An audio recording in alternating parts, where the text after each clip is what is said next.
Assalamualaikum warahmatullahi wabarakatuh. Kembali lagi di channel saya Bonsai Gembong. Cuaca hari ini mendung panas ya.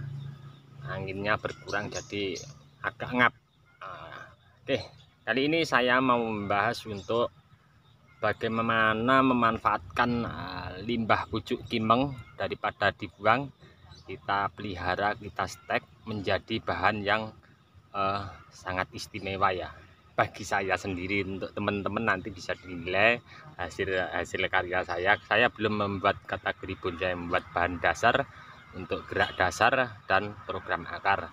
Kalau bonsai saya belum ada yang naik di pot karena saya menanam bahan bonsai baru, mulai suka tanam bahan bonsai baru semenjak pandemi. Oke, saya kali ini mau membahas tahapan untuk membuat bonsai, bahan bonsai kimeng dari hasil limbah stek pucuk kecil-kecil selidi. Saatnya sekarang saya mau ikat ya. Perlu diperhatikan untuk teman-teman untuk ciri-ciri daun seperti apa, kesuburannya seperti apa pas waktu kita mau mengikat. Bahan ini saya tanam 2 bulan yang lalu. Ada di videonya teman-teman, nanti bisa disimak di bawah deskripsi. Saya lampirkan linknya pas penanaman di bak, belum masuk ground ya, saya masukkan ke bak dulu. Terus posisinya sekarang sudah saatnya untuk melakukan pengikatan jadi satu. Kita lihat nanti ciri-cirinya seperti apa. Dan saya mau kembali lagi, saya mau review dari awal ya, pas menyetekan, terus posisi seperti apa kita pindah di bak, langsung ini nanti saya mau melakukan pengikatan. Oke teman-teman, kita langsung saja tonton untuk video gambar yang sudah menyatu. Saya pindah ke ground dari bak pengikatan, terus saya lakukan pindah ke ground. Contohnya seperti apa, ini dari pucuk juga.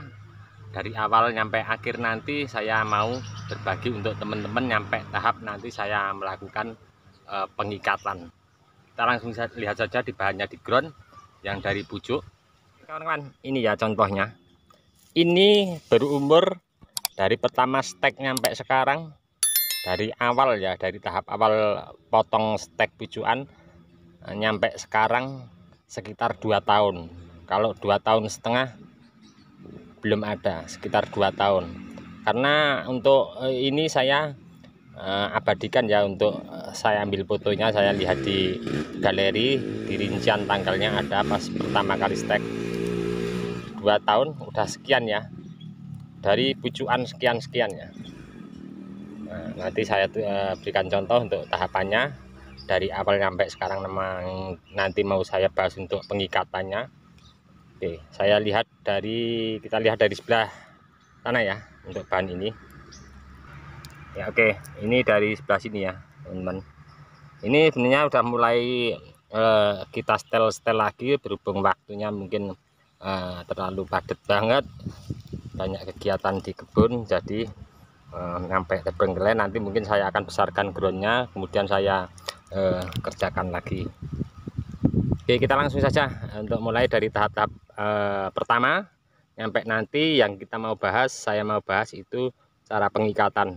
Oke teman-teman, awal dari bahan yang di depan tadi dulu, dari pucukan limbah ya. Untuk kita teman-teman jangan buang ya untuk limbah-limbah. Kita bisa stek dengan media tanam full pasir ladu kali, agak dalam. Untuk saya memakai pot besar bekas, jadi nanti pas pembongkaran pemindahannya ke bak yang mau kita program untuk gabungan dari kecil, kita akan enak ya untuk pemindahannya. Saya dari sekian dulu. Oke, dari awal yang pertama tadi saya ambilkan contoh. Setelah ini sudah agak lama ya, sekitar 1 bulan lebih dikit, sudah berani untuk dipindah ke bak.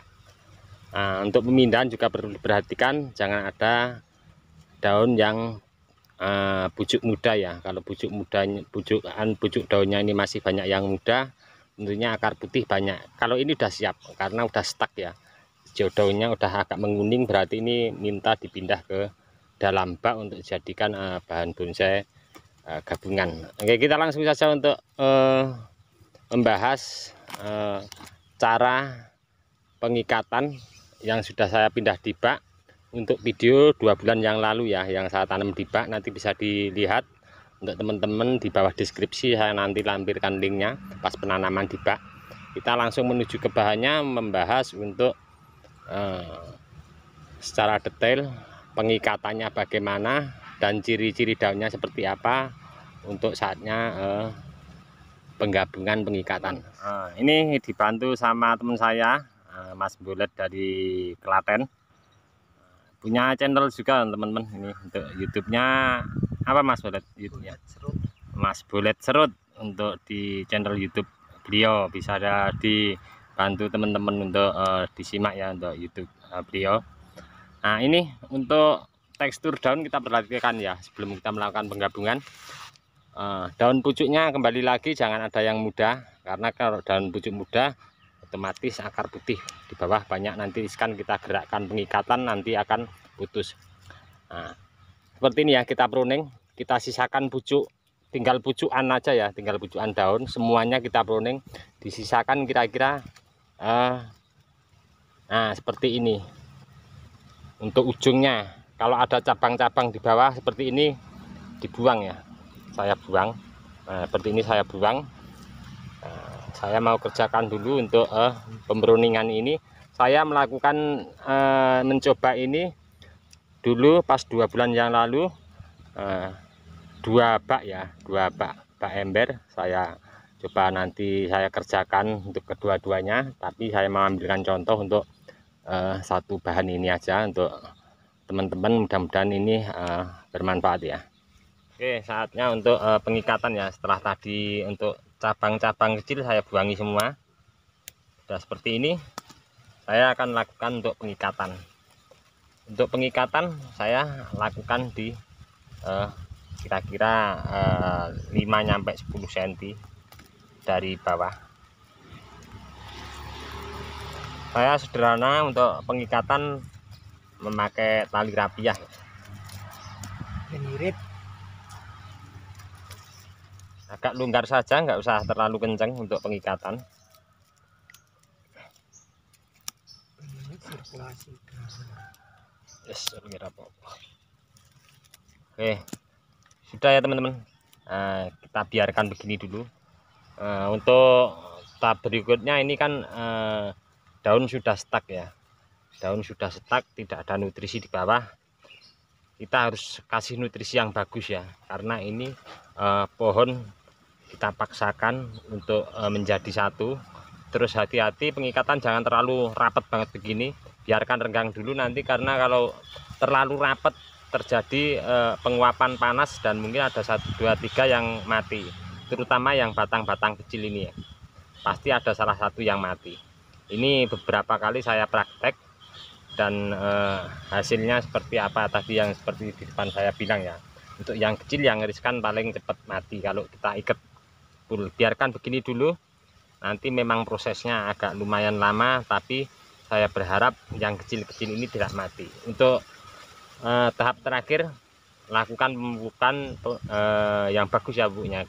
Saya sendiri pakainya NPK Mutiara, saya aplikasi dengan air biar cepat turun nyampe ke bawah bak ini ya.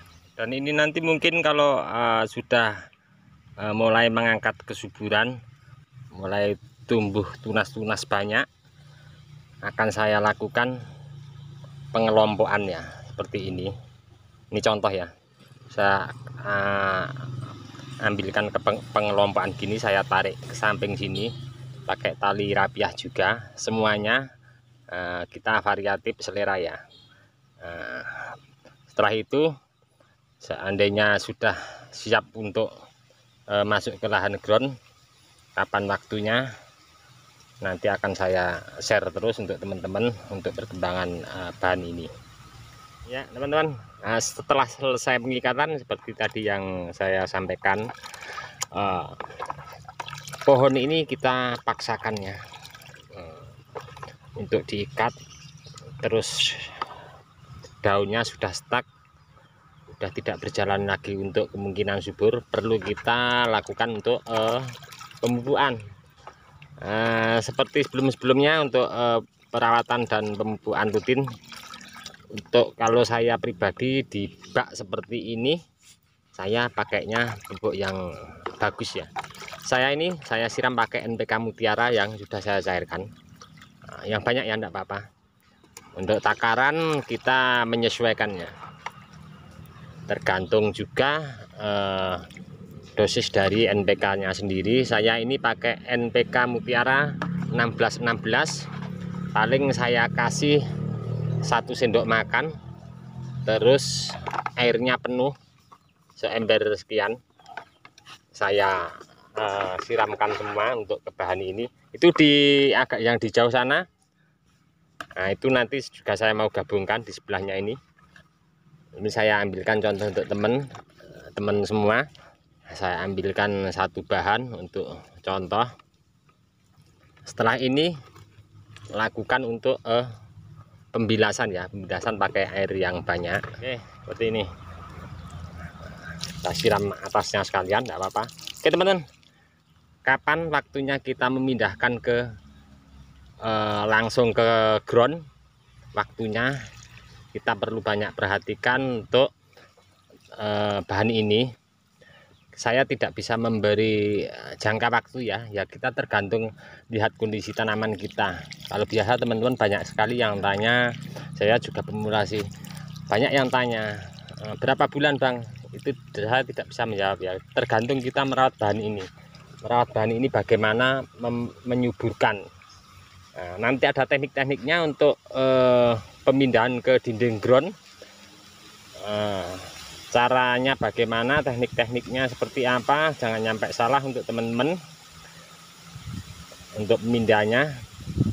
Kalau untuk masalah pemupukan di lahan ground akan lebih simpel lagi ya. Untuk di sekitar kita banyak sekali pemupukan bahan bonsai yang udah di dinding ground, akar sudah tembus sampai tanah. Pemupukannya seperti apa, pengaplikasiannya seperti apa, nanti bisa disimak di bawah deskripsi saya, nanti saya lampirkan linknya ya untuk teman-teman ya. Oke teman-teman, cukup sekian dulu dari kami di channel Bonsai Gembong. Kapan waktunya pemindahan bahan ini ke lahan ground, tunggu untuk video saya berikutnya. Kiranya dari kami di channel Bonsai Gembong cukup sekian dulu. Ini tadi tip memanfaatkan limbah pucukan kimeng, daripada kita buang, kita manfaatkan untuk berkarya dan jadi bahan bonsai yang luar biasa. Cukup sekian dulu, salam satu hobi, salam budidaya. Assalamualaikum warahmatullahi wabarakatuh.